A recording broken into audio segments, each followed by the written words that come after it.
Really good to see you, Declan. Thanks for talking to us. So, in a word, what's it been like to play at a World Cup? Surreal, really.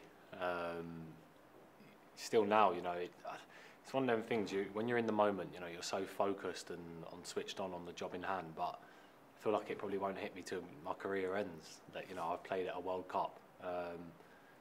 Because we're all footballers, we're all here to play the games. We all know how big the games are, but we're just focused on that. Really, we can't get too carried away with it's a World Cup, and obviously we're excited, but there's a bigger job in hand. So it'll probably hit me at the end of my career that I've been to a World Cup. Well, hopefully, listen, you'll have a few more to come as well. But I hope so. What word best sums up England's tournament so far? I don't know, because obviously it's two different types of performances. You obviously see an attacking, flourishing 6-2 win in the first game, and then in the second game you obviously come up against better opposition who pose different threats.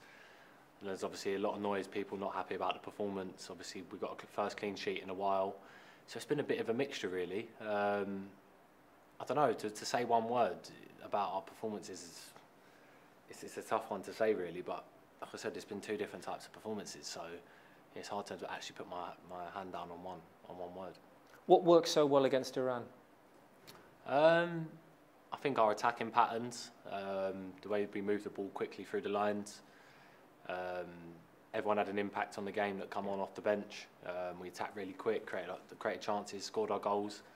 And obviously that's what was missing in the USA game. We went over it earlier. We had a lot of dangerous attacks, but not enough shots on goal. And obviously to win games, you need to have shots. So we want to now take that into the Wales game. What is your essential role in the team? Boil it down. So yeah, my essential role is, when I speak to the manager and Steve, they want me, in the middle of the pitch, in front of the back four, protecting the defence, working in my zones, and of course on build up as well, being one to play bounce passes and obviously progress the ball forward. Which player has won the ball the most in the middle third this season? Which Premier League player?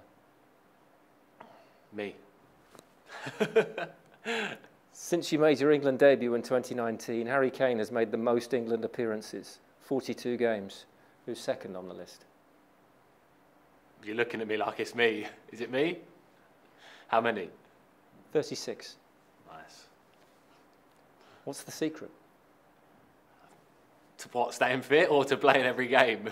I think you just need to be, hard-working, honest. You need to replicate every week, week in, week out at club. It's not just a given that you're here. The manager watches every game. He has scouts that go around and watch different games, so he's always getting feedback. So it's essential that, you're always playing really well for your club, because it's not always a given that you're going to be selected for England. Are you ever worried you're going to be dropped? Yeah, of course. Of course. I don't think I'm, one that's always guaranteed to start, because we have so many other good players. Obviously, my relationship with Calvin Phillips is incredible. We had such a good European Championships together, and he's been really unlucky with his injuries, but he could easily play in the role I'm playing in, and of course Hendo could as well. We have really good strength and depth, and I feel like every time you train, you have to be on it as well. You're never guaranteed to start. Midfield came in for a bit of stick the other night, a bit of criticism. Was that fair? Look, there's always going to be criticism. When there's so much talk probably around me and Jude about price tags and transfer gossip, there's always going to be there's always going to be a bit of extra criticism. There's going to be a bit more scrutiny on our performances. I don't think it was a bad performance at all. I think it was probably a game of two halves, to be honest. They started really well, a lot of high energy, pressed in a different way that we thought they was going to press. We kind of figured that out in the second half. But like I said, it was probably a game of two halves. It was a really good, energetic game, and one we can learn from. If there's a tournament match that's the template for you and for England, is it Germany at the Euros? Yeah, I think that game was everything to us, because we'd only scored one against Croatia, one against Czech Republic, and then we're going into a knockout stage against Germany. All hopes on that. Whoever wins goes through, whoever loses goes home. So I remember being in the change room that day, and just everyone was so on. You could see the focus in everyone's eyes, and there was no way we was letting them beat us that day, especially at Wembley.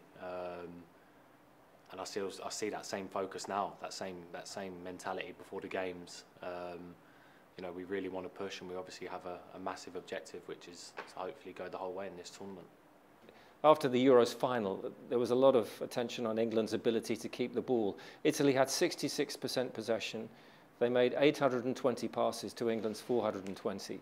Is this an area in which England have to evolve? Yeah, for sure we can improve. Obviously, tactically that day we was a back five, and you know they was a back four, so they had an extra. Remember, they camped out the middle, played with an extra man. So sometimes that's really hard to get up to the ball and press, because if you're running up to an extra midfielder and he pops it off to the side and we're one man less in the middle, it's obviously much tougher. Tactically, it poses different things. But yeah, I've been in games here for England where we've dominated the ball. So many games, the majority of the games we've dominated the ball. And obviously the one or two that we don't obviously gets highlighted. So look, for sure we can definitely improve. There's always areas to improve, and I feel like we can improve in that area. If selected, what unique quality does Phil Foden bring? Oh,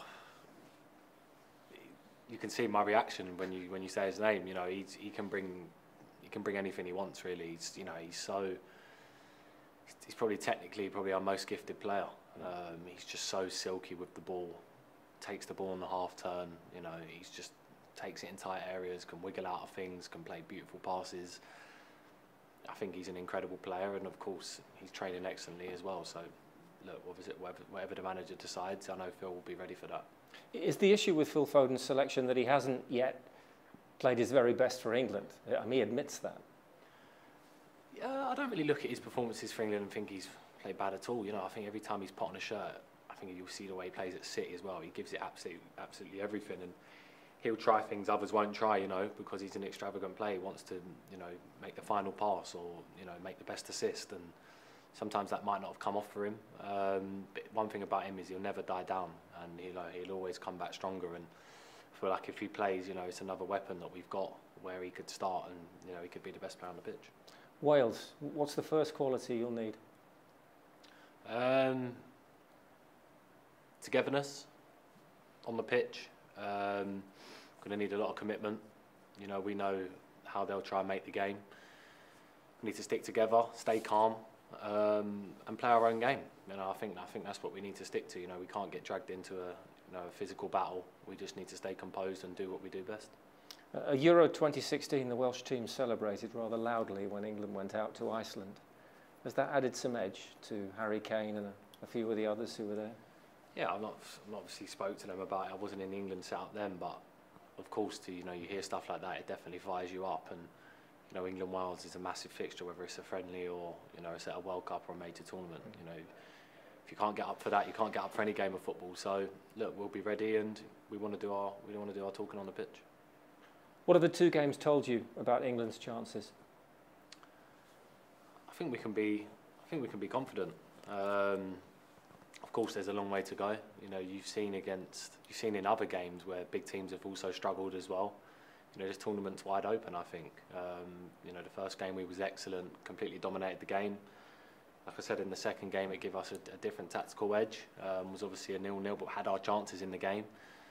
But look, if we want to go the whole way, sometimes you need to have a blip. It might be exactly what we needed to learn, reset, and go again. So, yeah, we're optimistic, but of course we can't get too ahead of ourselves. We have to take one game at a time, because there's some really good teams in the tournament.